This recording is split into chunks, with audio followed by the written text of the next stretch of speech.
ರಾಜ್ಯದಲ್ಲಿ ಹೆಚ್ಚಾಯಿತು ಡೆಂಗ್ಯೂ ಪ್ರಕರಣಗಳ ಸಂಖ್ಯೆ. ಕಳೆದ 24 ಗಂಟೆಯಲ್ಲಿ ಬರೋಬ್ಬರಿ 159 ಜನರಲ್ಲಿ ಡೆಂಗ್ಯೂ ಜ್ವರ ಕಾಣಿಸಿಕೊಂಡಿದೆ. ಬಿಬಿಎಂಪಿ ವ್ಯಾಪ್ತಿಯಲ್ಲೇ 130 ಜನರು ಆಸ್ಪತ್ರೆಗೆ ದಾಖಲಾಗಿದ್ದಾರೆ. ರಾಜ್ಯದಲ್ಲಿ 301 ಮಂದಿ ಡೆಂಗ್ಯೂ ಜ್ವರದಿಂದ ಆಸ್ಪತ್ರೆಗೆ ದಾಖಲಾಗಿದ್ದಾರೆ ಅನ್ನೋದರ ಕುರಿತಾಗಿ ಮಾಹಿತಿ ಸಿಕ್ಕಿದೆ. ಕಳೆದ 24 ಗಂಟೆಯ ರಿಪೋರ್ಟ್ ಇದು. 159 ಜನರಲ್ಲಿ ಕಳೆದ 24 ಗಂಟೆಯಲ್ಲಿ ಡೆಂಗ್ಯೂ ಜ್ವರ ಕಾಣಿಸಿಕೊಂಡಿದೆ ಅಂತಂದ್ರೆ ಇನ್ನೆಷ್ಟು ವೇಗವಾಗಿ ಈ ಮಹಾಮಾರಿ ಹರಡ್ತಾ ಇದೆ ಅಂತ. ಬಿಬಿಎಂಪಿ ವ್ಯಾಪ್ತಿಯಲ್ಲೇ ಅತಿ ಹೆಚ್ಚು ಪ್ರಕರಣಗಳು ದಾಖಲಾಗ್ತಾ ಇದೆ. ಅದರಲ್ಲೂ ಬಿಬಿಎಂಪಿ ವ್ಯಾಪ್ತಿಯಲ್ಲಿ 130 ಜನರು ಈಗ ಆಸ್ಪತ್ರೆಗೆ ದಾಖಲಾಗಿದ್ದಾರೆ ಅನ್ನೋದರ ಕುರಿತಾಗಿ ಮಾಹಿತಿ ಕೂಡ ಇರುವಂಥದ್ದು. ಇನ್ನು ರಾಜ್ಯದಲ್ಲಿ 924 ಡೆಂಗ್ಯೂ ಶಂಕಿತರಿಗೆ ಪರೀಕ್ಷೆ ಕೂಡ ನಡೆದಿದೆ. ಅದರಲ್ಲಿ 159 ಜನರಲ್ಲಿ ಡೆಂಗ್ಯೂ ಪತ್ತೆಯಾಗಿದೆ. ಕಳೆದ 4 ದಿನದಲ್ಲಿ ಏಕಾಏಕಿ ಟೆಸ್ಟಿಂಗ್ ಸಂಖ್ಯೆ ಇಳಿಕೆಯಾಗಿತ್ತು. ಜುಲೈ 4ರಂದು 1504 ಡೆಂಗ್ಯೂ ಶಂಕಿತರಿಗೆ ಟೆಸ್ಟಿಂಗ್ ಮಾಡಲಾಗಿತ್ತು. ನಿನ್ನೆ 954 ಶಂಕಿತರಿಗೆ ಟೆಸ್ಟಿಂಗ್ ಮಾಡಲಾಯಿತು. ಇನ್ನು ನಿನ್ನೆ ಮಾಡಿದಂತಹ ಪರೀಕ್ಷೆಯಲ್ಲಿ 159 ಜನರಲ್ಲಿ ಡೆಂಗ್ಯೂ ಇರೋದು ಪತ್ತೆಯಾಗಿದೆ. ಕಳೆದ 24 ಗಂಟೆಯಲ್ಲಿಯೇ 159 ಜನರಲ್ಲಿ ಈಗ ಡೆಂಗ್ಯೂ ಜ್ವರ ಕಾಣಿಸಿಕೊಂಡಿರೋದು ಮತ್ತಷ್ಟು ಆತಂಕಕ್ಕೀಡು ಮಾಡಿದೆ ಅಂತಲೇ ಹೇಳಬಹುದು. ಯಾಕಂದರೆ ದಿನೇ ದಿನೇ ಡೆಂಗ್ಯೂ ಜ್ವರಗಳ ಪ್ರಕರಣ ಹೆಚ್ಚಾಗ್ತಾ ಇರೋದ್ರಿಂದ ಜನರಲ್ಲೂ ಕೂಡ ಆತಂಕ ಶುರುವಾಗಿದೆ. ಜಿಲ್ಲಾಧಿಕಾರಿಗಳು ಅಂದ್ರೆ ಮಹಾರಾಜರಲ್ಲ. ಆ ಭಾವನೆ ಇದ್ರೆ ಅಭಿವೃದ್ಧಿ ಪ್ರಗತಿ ಸಾಧ್ಯವಿಲ್ಲ. ಎಸ್, ಬ್ರೇಕಿಂಗ್ ನ್ಯೂಸ್ ಬರ್ತಾ ಇದೆ. ತಕ್ಷಣ ಡೆಂಗ್ಯೂ ನಿಯಂತ್ರಣಕ್ಕೆ ತನ್ನಿ. ಜಿಲ್ಲಾಧಿಕಾರಿಗಳಂದ್ರೆ ಅವ್ರೇನ್ ರಾಜರಲ್ಲ. ಜಿಲ್ಲಾಧಿಕಾರಿಗಳಿಗೆ ಸಿಎಂ ಸಿದ್ದರಾಮಯ್ಯ ಈ ರೀತಿ ಖಡಕ್ ಸೂಚನೆಯನ್ನ ಕೊಟ್ಟಿದ್ದಾರೆ. ಜಿಲ್ಲಾಧಿಕಾರಿಗಳು ಅಂದ್ರೆ ಮಹಾರಾಜರಲ್ಲ. ತಕ್ಷಣವೇ ಡೆಂಗ್ಯೂ ಜ್ವರವನ್ನ ನಿಲ್ಲಿಸಬೇಕು. ಪ್ರಕರಣಗಳ ಸಂಖ್ಯೆ ದಿನೇ ದಿನೇ ಹೆಚ್ಚಾಗ್ತಾ ಇದೆ. ಜಿಲ್ಲಾಧಿಕಾರಿಗಳು ಮಹಾರಾಜರಲ್ಲ. ಆ ಭಾವನೆ ಇದ್ರೆ ತಕ್ಷಣ ತೆಗೀರಿ. ಡೆಂಗ್ಯೂಗೆ ಬ್ರೇಕ್ ಹಾಕಬೇಕು. ದಿನೇ ದಿನೇ ಏರಿಕೆ ಆಗ್ತಾ ಇದೆ ಡೆಂಗ್ಯೂ ಪ್ರಕರಣಗಳ ಸಂಖ್ಯೆ ಅಂತ ಹೇಳಿ ಡಿಸಿ ಮತ್ತು ಸಿಇಒ ಸಭೆಯಲ್ಲಿ ಸಿಎಂ ಸಿದ್ದರಾಮಯ್ಯ ಖಡಕ್ ಸೂಚನೆಯನ್ನ ಕೊಟ್ಟಿದ್ದಾರೆ. ಸದ್ಯ ಈಗ ಸಭೆ ಕೂಡ ನಡೀತಾ ಇದೆ. ಸಭೆಯಲ್ಲಿ ಸಂಪುಟ ಸಚಿವರು ಹಾಗೆ ಸರ್ಕಾರದ ಹಿರಿಯ ಅಧಿಕಾರಿಗಳು, ಎಲ್ಲ ಜಿಲ್ಲೆಗಳ ಜಿಲ್ಲಾಧಿಕಾರಿಗಳೆಲ್ಲರೂ ಕೂಡ ಭಾಗಿಯಾಗಿದ್ದಾರೆ. ವಿಧಾನಸೌಧದ ಸಮ್ಮೇಳನ ಸಭಾಂಗಣದಲ್ಲಿ ನಡೀತಾ ಇರುವಂತಹ ಸಭೆ ಇದಾಗಿದೆ. ಇನ್ನು ಈ ಸಭೆಯಲ್ಲಿ ಎಲ್ಲ ಜಿಲ್ಲಾಧಿಕಾರಿಗಳಿಗೆ ಸಿಎಂ ಖಡಕ್ ಸೂಚನೆಯನ್ನ ಕೊಟ್ಟಿದ್ದಾರೆ. ಜಿಲ್ಲಾಧಿಕಾರಿಗಳು ಅಂದ್ರೆ ಮಹಾರಾಜರಲ್ಲ. ಆ ಭಾವನೆ ಏನಾದ್ರೂ ಇದ್ರೆ ಅಭಿವೃದ್ಧಿ ಮತ್ತು ಪ್ರಗತಿ ಸಾಧ್ಯನೇ ಇಲ್ಲ. ತಕ್ಷಣವೇ ಡೆಂಗ್ಯೂ ನಿಯಂತ್ರಣಕ್ಕೆ ತನ್ನಿ ಅಂತ ಜಿಲ್ಲಾಧಿಕಾರಿಗಳಿಗೆ ಸಿಎಂ ಹಾಗೆ ಡಿಸಿಎಂ ಖಡಕ್ ಸೂಚನೆಯನ್ನ ಕೊಟ್ಟಿದ್ದಾರೆ. ಈ ಕುರಿತಾಗಿ ಇನ್ನು ಹೆಚ್ಚಿನ ಮಾಹಿತಿ ಕೊಡ್ತಾರೆ ನಮ್ಮ ಪ್ರತಿನಿಧಿ ರಾಚಪ್ಪ.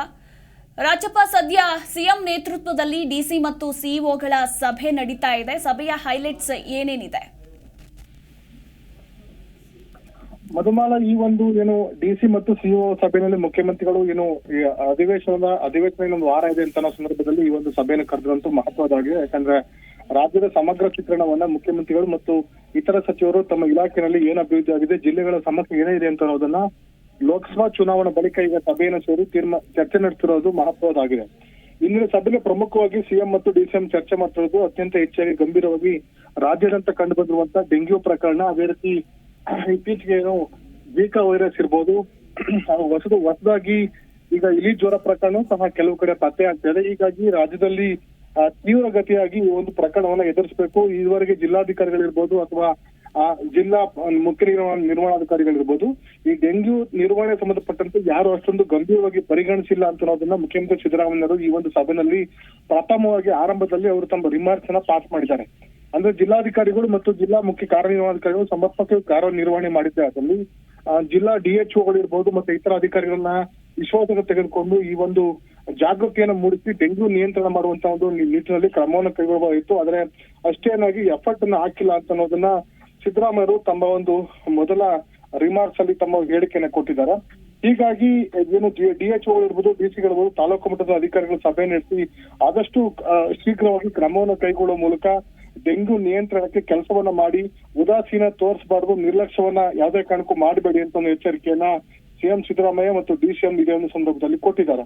ಇನ್ನು ಉಳಿದಂತೆ ಜಿಲ್ಲೆಯ ಪ್ರಗತಿ ಸಂಬಂಧಪಟ್ಟಂತೆ ಸಮಗ್ರವಾಗಿ ಅಭಿವೃದ್ಧಿ ಮಾಡಬೇಕು ಅಂತ ಹಿಂದೆ ಸರ್ಕಾರ ಏನು ಆದೇಶ ಕೊಟ್ಟಿತ್ತು, ಆ ಆದೇಶದಂತೆ ಈ ಬಾರಿನೂ ಸಹ ಸಮರ್ಪಕವಾಗಿ ಆಗಿಲ್ಲ. ಯಾಕಂದ್ರೆ ಲೋಕಸಭಾ ಚುನಾವಣೆ ಕಾರಣಕ್ಕೋಸ್ಕರ ಬಹುತೇಕ ಇಲಾಖೆ ಪ್ರಗತಿ ಇರಬಹುದು, ಟೆಂಡರ್ ಕಾಮಗಾರಿಗಳಿರ್ಬೋದು ಅಥವಾ ಆನ್ ಗೋಯಿಂಗ್ ಪ್ರಾಜೆಕ್ಟ್ ಇರ್ಬೋದು ಸಮರ್ಪಕವಾಗಿ ಜಾರಿಯಾಗಿಲ್ಲ ಅಂತ ಒಂದು ಮಾಹಿತಿಯನ್ನ ಈ ಒಂದು ಸಂದರ್ಭದಲ್ಲಿ ಅವರು ಅಧಿಕಾರಿಗಳು ಸರ್ಕಾರ ಗಮನ ತಂದು ಆ ಒಂದು ಸಂದರ್ಭದಲ್ಲಿ ಹೆಚ್ಚು ಪರಿಣಾಮಕಾರಿಯಾಗಿ ಮತ್ತು ಗುಣಾತ್ಮಕವಾಗಿ ಅಧಿಕಾರಿಗಳು ಕೆಲಸವನ್ನ ಮಾಡಬೇಕು ಅಂತ ನಾವು ವಿಷಯನ ಸಿದ್ದರಾಮಯ್ಯ ತಿಳಿಸಿದ್ರು ಮತ್ತು ಸಮರ್ಪಕವಾಗಿ ಕೆಲಸ ಆಗ್ತಿಲ್ಲ ಅಂತ ಬೇಸರವನ್ನು ಸಹ ಇದೇ ಸಂದರ್ಭದಲ್ಲಿ ವ್ಯಕ್ತಪಡಿಸಿದ್ರು.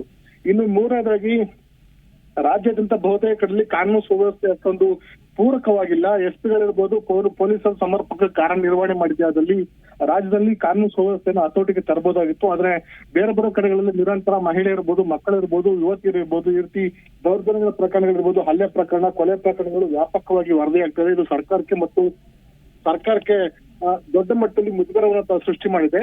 ಹೀಗಾಗಿ ಆಡಳಿತ ವ್ಯವಸ್ಥೆಯಲ್ಲಿ ಸಮಗ್ರವಾಗಿ ಬದಲಾವಣೆ ತರಬೇಕು. ಜಿಲ್ಲಾಧಿಕಾರಿಗಳು ಇರ್ಬೋದು ಮತ್ತು ಪೊಲೀಸ್ ಮುಖ್ಯಾಧಿಕಾರಿಗಳು ಇರ್ಬೋದು, ಎಸ್ಪಿ ಅವರು ಈ ಒಂದು ನಿಟ್ಟಿನಲ್ಲಿ ಹೆಚ್ಚಿನ ಕ್ರಮವನ್ನು ಕೈಗೊಳ್ಳಬೇಕು ಅಂತ ಎಚ್ಚರಿಕೆಯನ್ನು ಸಹ ಇದೇ ಸಂದರ್ಭದಲ್ಲಿ ನೀಡಿದ್ದಾರೆ. ಮತ್ತು ಜಿಲ್ಲಾಧಿಕಾರಿಗಳು ಜಿಲ್ಲೆಗಳಿಗೆ ಭೇಟಿ ನೀಡಿ ಸಮಸ್ಯೆಗಳನ್ನು ಆಲಿಸುವಂತ ಒಂದು ಪದ್ಧತಿ ಇತ್ತೀಚೆಗೆ ಕೈಬಿಟ್ಟು ಹೋಗಿದೆ. ಅದೇ ರೀತಿ ಜಿಲ್ಲಾ ಉಸ್ತುವಾರಿ ಕಾರ್ಯದರ್ಶಿಗಳು ಸಹ ಜಿಲ್ಲೆಗಳಿಗೆ ಭೇಟಿ ನೀಡಿ ಪರಿಶೀಲನೆ ನಡೆಸಿ ಎಲ್ಲೆಲ್ಲಿ ಸಮಸ್ಯೆಗಳಿದೆ, ಎಲ್ಲೆಲ್ಲಿ ಯಾವ ತರ ನಿರ್ವಹಣೆ ಮಾಡಬೇಕು ಅಂತ ಒಂದು ಕ್ರಮವನ್ನು ಕೈಗೊಳ್ಳುತ್ತಿಲ್ಲ ಅಂತ ಆರೋಪವನ್ನು ಸಹ ಸಿದ್ದರಾಮಯ್ಯ ಮಾಡಿದ್ದಾರೆ. ಮತ್ತು ಜನಸ್ಪಂದನ ಕಾರ್ಯಕ್ರಮ ಆಯೋಜನೆ ಮಾಡುವ ಮೂಲಕ ಜನರ ಸಮಸ್ಯೆಗಳನ್ನು ಸ್ಪಂದಿಸಬೇಕು. ಪರಿಹಾರಗಳಿರ್ಬೋದು, ಅದೇ ರೀತಿ ಬರ ಪರಿಹಾರ ಇರ್ಬೋದು, ಪಿಂಚಣಿಗಳಿರ್ಬೋದು ಅಥವಾ ಈ ಸರ್ಕಾರ ಕೊಟ್ಟಿರುವಂತ ಪಂಚ ಗ್ಯಾರಂಟಿ ಯೋಜನೆಗಳನ್ನ ಜಾರಿ ಮಾಡುವಲ್ಲಿ ಎಲ್ಲಿ ತಾಂತ್ರಿಕವಾಗಿ ಮತ್ತು ಕಾನೂನಾತ್ಮಕವಾಗಿ ವೈಫಲ್ಯತೆ ಇದೆ ಅಂತ ಅದನ್ನ ಸರಿಪಡಿಸುವಂತ ಒಂದು ಕೆಲಸವನ್ನ ಮಾಡಬೇಕಾಗಿತ್ತು. ಇದುವರೆಗೆ ಅರ್ಜಿಗಳನ್ನ ಯಾರು ಸಹ ಇತ್ಯರ್ಥ ಮಾಡಿಲ್ಲ. ಎಲ್ಲರೂ ಸಹ ಮುಖ್ಯಮಂತ್ರಿಗಳ ಭೇಟಿ ಮಾಡಿ ಮುಖ್ಯಮಂತ್ರಿಗಳಿಗೆ ಮತ್ತೆ ಮುಖ್ಯಮಂತ್ರಿಗಳಿಗೆ ಮತ್ತು ಡಿಸಿಎಂ ಗೆ ಅರ್ಜಿಯನ್ನ ಕೊಡ್ತಾ ಇದ್ದಾರೆ. ಅಂದ್ರೆ ಜಿಲ್ಲಾಧಿಕಾರಿಗಳು, ಜಿಲ್ಲಾ ಉಸ್ತುವಾರಿ ಸಚಿವರಿರ್ಬೋದು ಅಥವಾ ಜಿಲ್ಲಾ ಮುಖ್ಯ ಕಾರ್ಯನಿರ್ವಹಣಾ ಅಧಿಕಾರಿಗಳಿರ್ಬೋದು ಅಥವಾ ಉಸ್ತುವಾರಿ ಕಾರ್ಯದರ್ಶಿಗಳು ಏನು ಕೆಲಸ ಮಾಡ್ತಿದ್ದೀರಿ ಅಂತ ಆರೋಪವನ್ನ ಸಿದ್ದರಾಮಯ್ಯ ಸಭೆಯಲ್ಲಿ ಮಾಡಿದ್ದಾರೆ. ಮತ್ತು ಗುಣಾತ್ಮಕವಾಗಿ ವಿಶೇಷವಾಗಿ ಈ ಬಂದಂತ ಜನರ ಸಮಸ್ಯೆಗಳು ಬಂದಂತ ಅರ್ಜಿಗಳನ್ನ ವಿಲೇವಾರಿ ಮಾಡುವಂತ ಕೆಲಸನೂ ಸಹ ತಹಶೀಲ್ದಾರ್ ಇರ್ಬೋದು, ಜಿಲ್ಲಾಧಿಕಾರಿಗಳಿರ್ಬೋದು, ಜಿಲ್ಲಾ ಮಟ್ಟದ ಅಧಿಕಾರಿಗಳು ಸಮರ್ಪಕವಾಗಿ ಕೆಲಸವನ್ನು ನಿರ್ವಹಣೆ ಮಾಡಿಲ್ಲ ಅಂತ ಆರೋಪವನ್ನು ಮಾಡಿದ್ದಾರೆ. ಇನ್ನು ಇತ್ತೀಚೆಗೆ ಮೊನ್ನೆ ತಾನೇ ಈ ಕುರಿಗಾಹಿಗಳಿಗೋಸ್ಕರ ಒಂದು ಗುರುತಿನ ಚೀಟಿ ಕೊಡಬೇಕು, ಅವ್ರು ಕುರಿ ಮೇಯಿಸುವ ಸಂದರ್ಭದಲ್ಲಿ ಅವ್ರ ಮೇಲೆ ಆಗುವಂತ ಪ್ರಾಣಿ ದಾಳಿ ಇರ್ಬೋದು, ಸಾರ್ವಜನಿಕರ ದಾಳಿ ಇರ್ಬೋದು, ಆ ಒಂದು ಪ್ರಕರಣವನ್ನು ತಪ್ಪಿಸ್ಬೇಕು, ಆ ಒಂದು ಪ್ರಕರಣ ಸಂಬಂಧಪಟ್ಟಂತೆ ಹೆಚ್ಚಿನ ನಿಗಾ ವಹಿಸಬೇಕು ಅಂತ ಪೊಲೀಸ್ ಅಧಿಕಾರಿಗಳಿಗೆ ಸೂಚನೆ ಕೊಟ್ಟಿದ್ದು. ಅದರಂತೆ ಈ ಸಭೆಯಲ್ಲೂ ಸಹ ಅದನ್ನ ನಿರ್ದೇಶನವನ್ನ ಸಿದ್ದರಾಮಯ್ಯ ಕೊಟ್ಟಿದ್ದಾರೆ. ಇನ್ನು ಅದೇ ರೀತಿ ಜಿಲ್ಲಾಧಿಕಾರಿಗಳು ಮತ್ತು ಉಸ್ತುವಾರಿ ಸಚಿವರು ಮತ್ತು ತಾಲೂಕು ಮಟ್ಟದ ಅಧಿಕಾರಿಗಳು ಸಮನ್ವಯತೆಯಿಂದ ಕೆಲಸವನ್ನ ಮಾಡಬೇಕು ಅಂತ ಅನ್ನೋದನ್ನ ಅವ್ರು ತಿಳಿಸಿದ್ದಾರೆ. ಅದೇ ರೀತಿ ನ್ಯಾಯಾಲಯಗಳಲ್ಲಿ ವಿಶೇಷವಾಗಿ ಈ ಒಂದು ಜನಸಾಮಾನ್ಯರ ಸಮಸ್ಯೆಗಳಂತ ಪೋಡಿ ಇರ್ಬೋದು, ಪಹಣಿ ಇರ್ಬೋದು ಅಥವಾ ಜಮೀನಿನ ವಿಭಾಗೀಕರಣ ಇರ್ಬೋದು ಅಥವಾ ತಿದ್ದುಪಡಿ ಪ್ರಕರಣ ಇರ್ಬೋದು, ಇವೆಲ್ಲ ಸಂಬಂಧಪಟ್ಟಂತೆ ತಹಶೀಲ್ದಾರ್ ನ್ಯಾಯಾಲಯದಲ್ಲಿ, ಎಸಿ ನ್ಯಾಯಾಲಯದ ವಿಭಾಗಾಧಿಕಾರಿಗಳ ನ್ಯಾಯಾಲಯದಲ್ಲಿ ಸುಮಾರು 82,000 ಪ್ರಕರಣಗಳು ಬಾಕಿ ಇದೆ. ಇದನ್ನ RTR ಇರ್ಬೋದು ಅಥವಾ RTC ಇರ್ಬೋದು ಅಥವಾ ಬೇರೆ ಬೇರೆ ಪ್ರಕರಣಗಳು ತಂದು ಸುಮಾರು 1.5 ಲಕ್ಷ ಪ್ರಕರಣಗಳು ಬಾಕಿ ಇದೆ. ಇದನ್ನ ಆದಷ್ಟು ಬೇಗ ಇತ್ಯರ್ಥವನ್ನು ಮಾಡಬೇಕು. ಕೆಲವು 5 ವರ್ಷದ ಬಾಕಿ ಇವೆ, ಕೆಲವು 3 ವರ್ಷದ ಬಾಕಿ ಇವೆ ಅಂತ ಅನ್ನೋದನ್ನು ಸಹ ಸಿದ್ದರಾಮಯ್ಯ ಇದೇ ಒಂದು ಸಂದರ್ಭದಲ್ಲಿ ಅಧಿಕಾರಿಗಳಿಗೆ ಸೂಚನೆಯನ್ನು ಕೊಟ್ಟಿದ್ದಾರೆ. ಜೊತೆಗೆ ಅಭಿವೃದ್ಧಿ ವಿಷಯದಲ್ಲಿ ಅಧಿಕಾರಿಗಳು ಇತ್ತೀಚೆಗೆ ನಿರ್ಲಕ್ಷ್ಯ ಮಾಡ್ತಿರೋದು ಅಷ್ಟೇನು ಸಮಂಜಸವನ್ನು ಕಾಣ್ತಾ ಇಲ್ಲ. ಭ್ರಷ್ಟಾಚಾರ ಪ್ರಕರಣಗಳು ಆಗಾಗ ಕಂಡು ಬರ್ತಾ ಇದೆ. ಇದರಿಂದ ಆಡಳಿತ ಮೇಲೆ ದೊಡ್ಡ ಮಟ್ಟದಲ್ಲಿ ಪರಿಣಾಮ ಬೀರ್ತಾ ಇದೆ.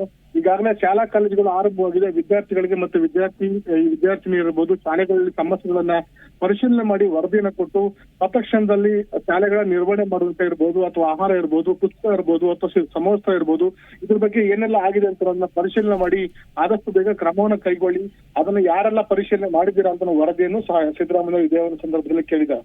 ಹೀಗಾಗಿ ರಾಜ್ಯಾದ್ಯಂತ ನಡೆದಿರುವಂತ ಬೇರೆ ಬೇರೆ ಪ್ರಕರಣಗಳು, ವಿಶೇಷವಾಗಿ ರೈತರ ಆತ್ಮಹತ್ಯೆ ಪ್ರಕರಣಗಳಿರ್ಬೋದು ಅಥವಾ ಬಿತ್ತನೆ ಬೀಜ ಗೊಬ್ಬರ ಇರ್ಬೋದು ಅಥವಾ ಈಗೇನು ಮಳೆಗಾಲ ಆರಂಭವಾಗಿದೆ, ಎಲ್ಲೆಲ್ಲಿ ಏನೇನು ಪ್ರವಾಹ ಸಮಸ್ಯೆ ಎದುರಾಗಿದೆ, ಯಾವ್ಯಾವ ಪರಿಹಾರ ಕಾಮಗಾರಿಗಳು ಬಾಕಿ ಇವೆ ಅಂತ ಅನ್ನೋದಿರ್ಬೋದು, ಬಿತ್ತನೆ ಬೀಜ ಗೊಬ್ಬರದ ಸಂಬಂಧಪಟ್ಟನು ಸಹ ಮುಖ್ಯಮಂತ್ರಿಗಳು ಇದೇ ಸಂದರ್ಭದಲ್ಲಿ ಅಧಿಕಾರಿಗಳಿಂದ ಮಾಹಿತಿಯನ್ನು ಪಡೆದಿದ್ದಾರೆ ಮತ್ತು ಸಮರ್ಪಕವಾಗಿ ನಿರ್ವಹಣೆ ಮಾಡಬೇಕು ಅಂತ ಸೂಚನೆಯನ್ನು ಸಹ ಇದೇ ಸಂದರ್ಭದಲ್ಲಿ ಕೊಟ್ಟಿದ್ದಾರೆ. ಮಧುಮಾಲ.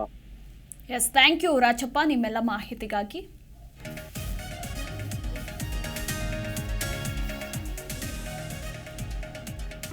ಜಿ ಕನ್ನಡ ನ್ಯೂಸ್ ಈಗ ನಿಮ್ಮ ಮನೆಯಲ್ಲೇ ನೋಡಿ.